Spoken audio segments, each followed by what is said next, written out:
سڵاوتان لەبێت بینەرانی خۆشەویستی تەلەڤیزیۆنی کۆمەڵە بە یارمەتی هاوڕێیانی هاوکارم لە خزمەت سەنداین بۆ پێشکەشکردنی هەواڵەکانی ئەمڕۆ دووشەمە. هیوادانی کاسێنزە بە دەرێکی خۆشیشتان بەڕای کرد بێت و ساڵی تازە ساڵێکی پڕدەستکەوت بێت بۆتان. ئێستاش سەرنجتان بۆ بینینی هەواڵەکان ڕادەکێشم. سەرەتا سەردێڕی گرنگترین هەواڵەکان. برینداربوونی 6 کۆڵبەر لە سنوورەکانی هەورامان و نەوسود، دەست بە سەرکردنی کیانوش چراغی لە ئیلام، کۆبوونەوەی کرێکارانی ڕێگای ئاسن لە عێراق، سەپاندنی سزای ئەعدام بەسەر بەندکراوێکی بەساڵات چوو لە تەران، کۆبوونەوەی ئێرانیانی ئازادی خواز لە سوید و خۆپیشاندانی ژنانی ئۆردۆنی دژ بە ئیسرائیل.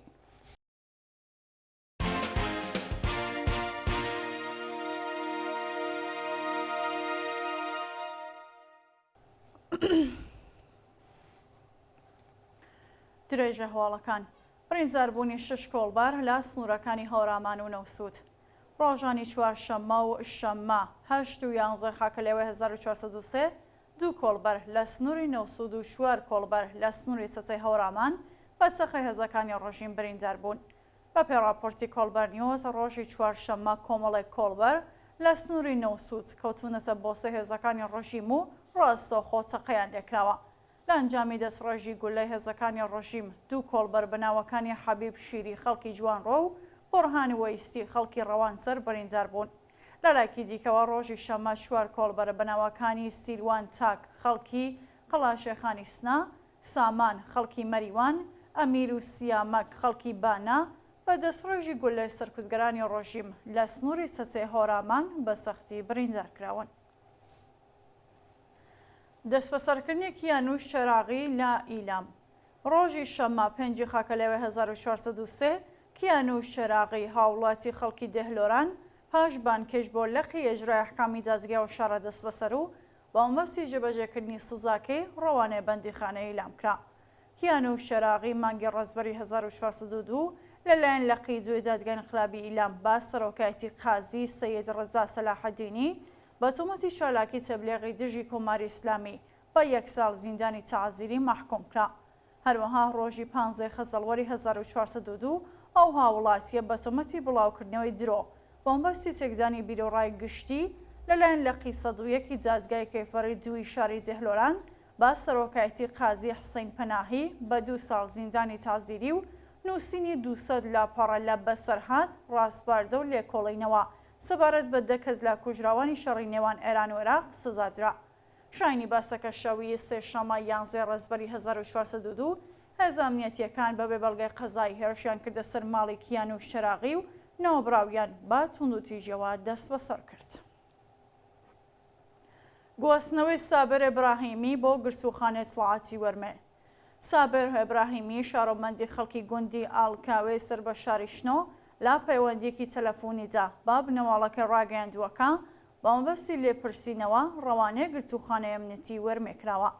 سابر ئیبراهیمی تەمەن 24 ساڵ ڕۆژی سێشەممە 29 ڕەشەمەی 1402 بەبێ بەڵگەی قەزایی لەلایەن ئیدارەی دەسەڵاتی شاری شنۆ دەست بەسەر کرا. وێڕای تێپەڕینی 13 ڕۆژ بەسەر کاتی بەندکرانی و هاوڵاتیە هێشتا هۆکاری بەندکرانی ڕوون نەکراوەتەوە. کۆبوونەوەی کرێکارانی ڕێگای ئاسن لە عێراق.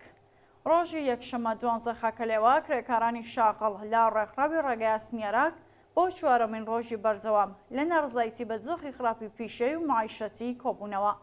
بە وتەی کرێکارانی ناڕازی حەقدەستەکانیان لە کاتی خۆیدا پەرداخ ناکرێت و بەڕێوەبەرانی ڕێگای ئاسنی پارێزگای مەرکەزی هەموو مەزایەکانی وەکو ئێزافەکاری و کارکردن لە ڕۆژانی پشوزانیان بڕیوە. بەهۆی کەمکردنەوەی مەزایای هەر کرێکار لە نێوان 400,000 بۆ 2 ملیۆن لە حەقدەستی کەمبووەتەوە. دابەزینی ڕێژێ حەقدەست ڕاستۆخۆ کاریگەری لەسەر ژیان و معیشەتی کرێکاران و بنەوەڵەکانیان دانەوە و داوا دەکەن حەقدەستەکانیان بە پێهێڵی هەژاری دیاری بکرێت. ناڕزایەتی کامیۆنداران لە زابۆل. ڕۆژی یەکشەممە 12 خاکەلێوە کامیۆندارانی شارستانی زابۆل لە ناڕزایەتی بە کەمکردنەوەی پشکی سوتەمەنی کۆبوونەوە. کۆبوونەوەی کامیۆندارانی زابۆل بە دوای ئەوە ڕوویداکە بەرپرسانی ئەو شارە پشکی سوتەمەنی شۆفێرانیان لە 3000 لیترەوە بۆ 300 لیتر بۆ هەر 15 ڕۆژ کەم کردەوە. بە وتەی ناڕازیان چەند جار سەرزانی فەرمانداری و ناوەندە دەوڵەتیەکانی ئەو شەڕیان کردووە، بەڵام هیچ وەڵامێکیان وەرنەگرتووە. سەپاندنی سزای ئەعدام بەسەر بەنچکراوێکی بەسەڵاتچوو لە تاران. بە پێی ڕاپۆرتی ناوەندەکانی مافی مرۆڤ لە قی 13 دادگای گشتی و ئینقلابی ساران، شارۆمەندێکی خەڵکی ئەو شارێ بە ناوی شەهریار بەیات تەمەن 63 ساڵ بە تۆمەتی بێڕێزی بە ئیسلام و پەیغەمبەر بە ئەعدام محکوم کردووە. بە پێزانیاریەکان شەهریار بەیات بە بیانی و بڵاوکردنی و وێنە و ڤیدیۆ لە تۆڕە کۆمەڵایەتیەکان و بێڕێزی بە پەیغەمبەر، بنەماڵەکەی، قورئان و قیبلەی موسڵمانان بە ئەعدام محکوم کراوە. دەرکردنی ئەو سزایە لە کاتێکدایەکە پێشتر هەمان دادگا حکمی ئەعدامی ئەو شارۆمەندەی بەهۆی تۆبەکردنی ڕەت کردبووە. برینداربوونی 7 کرێکار بەهۆی ڕووداوی هاتوچۆ لە حوتەپە.